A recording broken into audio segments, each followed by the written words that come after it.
If you're in the business of training and communications, then you know all too well how difficult it can be to translate your message into actual learning and into the change that you're trying to create. Let's say that you're trying to learn something like how to change the oil in your car. What would you do? Would you take a workshop? Would you read a manual? Probably not. It's way too time consuming. What you'd really want is an expert to come and show you how to do it, right? Because that's how most people learn best.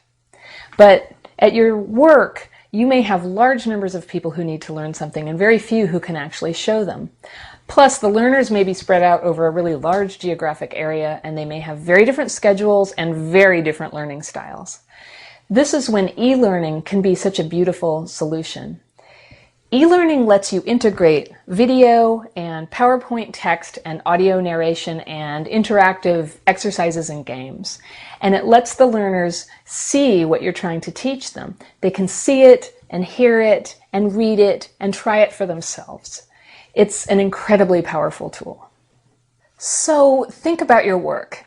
How do you teach a patient to manage a chronic condition, or introduce a new procedure to your clinical staff, or demonstrate to the people who answer your phones how to use a warm and welcoming tone of voice?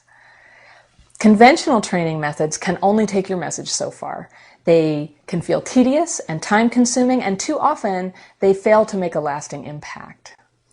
So the change you were trying to make, it's like it got trapped in a box, and the message can't get out to the people you were trying to teach. Good e-learning can open that box. Now, e-learning has some disadvantages compared to conventional in-person training, but it also has a lot of advantages. And one of them is that the training has now been recorded, so it can be delivered to the next person and really thousands of people without you having to invest another minute in delivering training. And instead, you can focus your resources on other things, like ensuring that people actually use the skills they learned. That would make a difference.